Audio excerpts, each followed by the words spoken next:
Well, hey there, everyone. We are in what I like to call Haysmas Eve. Got everything all prepped and ready to go. A little bit early this year.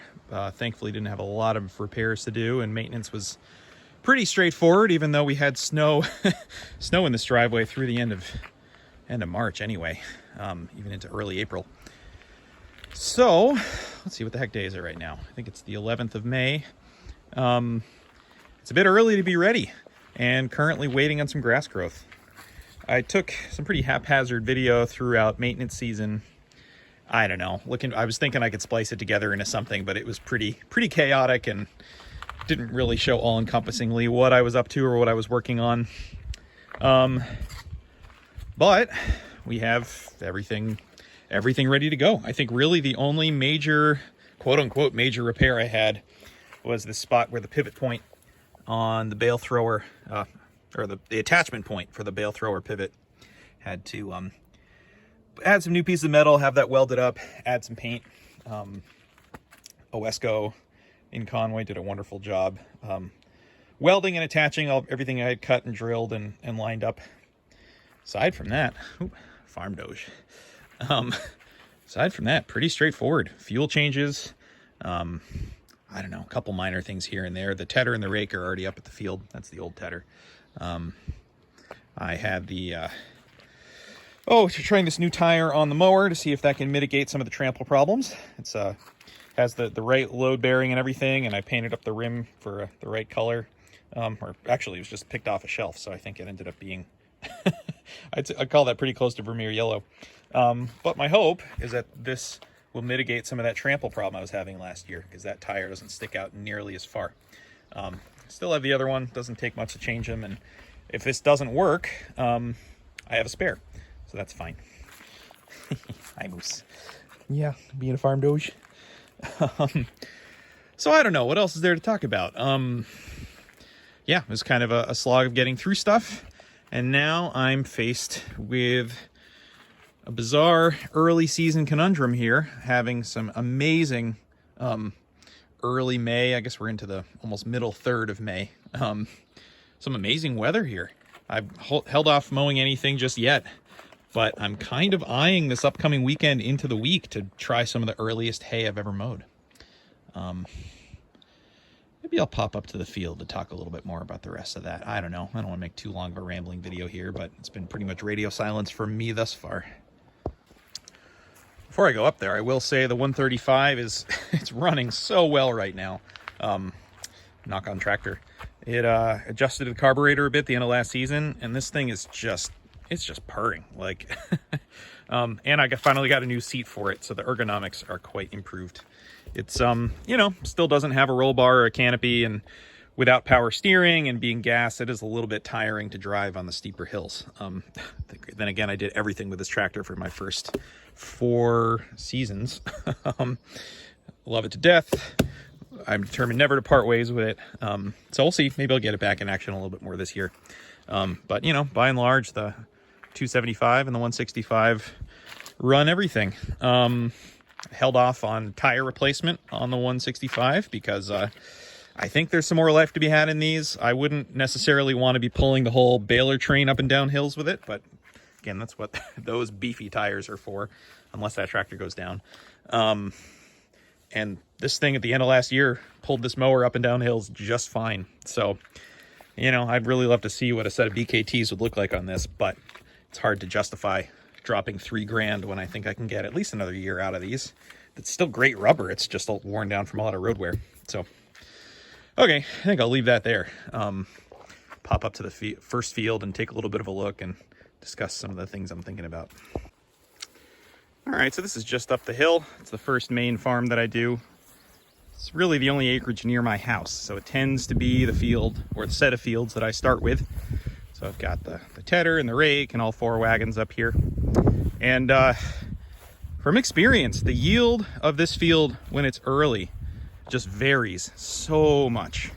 And so I can get really caught up with what the calendar's doing. Grass is ahead this year. I mean, I don't hay all the way up here on this knoll because there's rocks and stuff, but I mean, you can see how tall it is in spots. This field's really hit or miss. I got good fertility down on it 3 weeks ago. I've had times where I do this field and about 3 acres, this top piece, and I've got 50 or 60 bales of really early stuff off of it, which is pitiful. Beautiful stuff, but terrible yield. And I've had times where I've done it late May and I've gotten 230 off of it. It's just, it really varies, and I think it's really difficult to tell height versus thickness.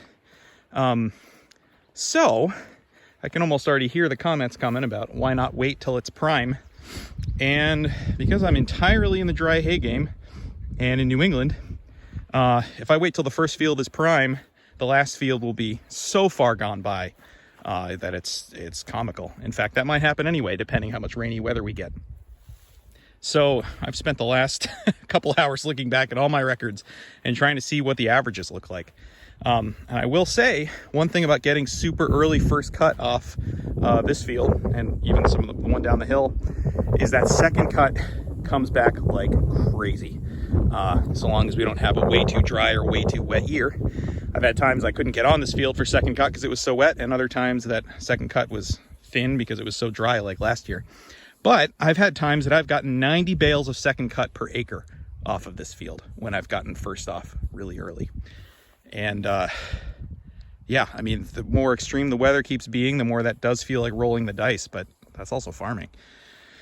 So yeah, I think anytime I've started early too, I've always thanked myself by the end of first cut. Even if first cut numbers are down a bit, like I said, second cut usually makes up for that. And rather than being stressed about the last fields looking brown and terrible, try to catch them while they're still good. I mean, if those of you that have kind of followed what I've been up to for the past, I don't know, couple seasons or whatever, I've seen that I have a bunch of different fields across town, different grass types, different microclimates. I try to work it so I save the finer grass fields and the ones up at a higher elevation for later in the season. So anyway, yeah, but it's not necessarily the most encouraging. There's spots that are pretty thin and pretty short here, and then other areas that are okay. So I don't know if I give this another week, another half a week. But it's kind of painful to be looking at this stretch of beautiful weather that I know would be drying hay great and waiting, especially not knowing what kind of year we're going to have and how wet it's going to get.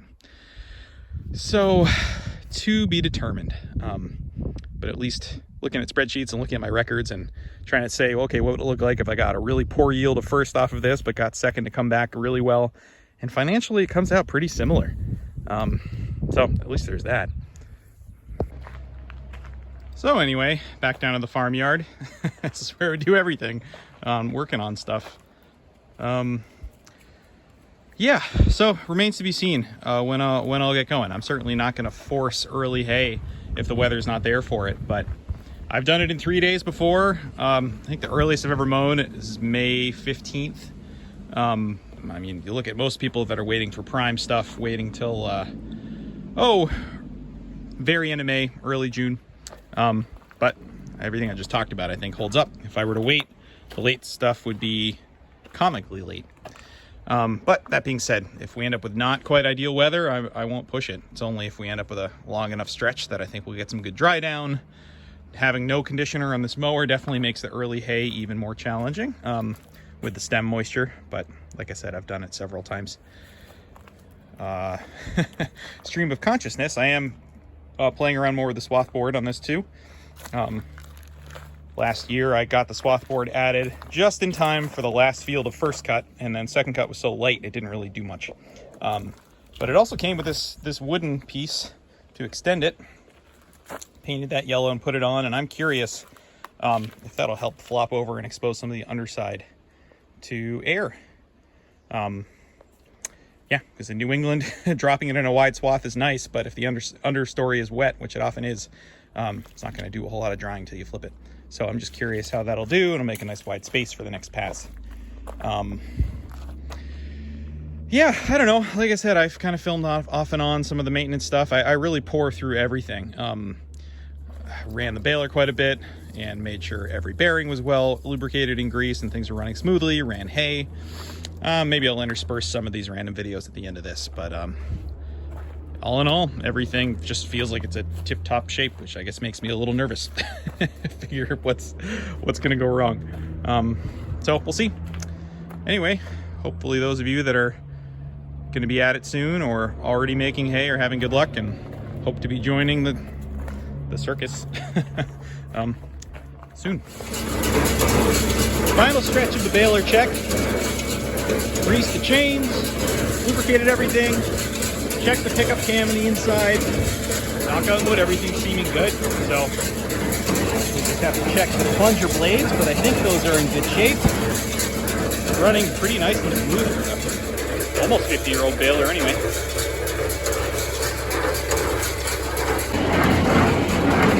All right, it's time to get the twine up into the baler. There's no hay in it yet, so we've got to manually trim the knotter, get the twine to feed up through, and then we'll throw down some loose hay and bale a few bales.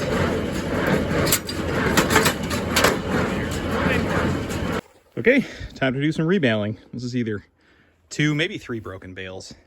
I think a mulch, and then two good bales from last year that'll hopefully end this in the chamber. But we'll see. So far, so good. Strings didn't hold on the first bale, but that usually happens. Everything after that's looking okay. Have to get that broken hay out. Well, we got the first bale out.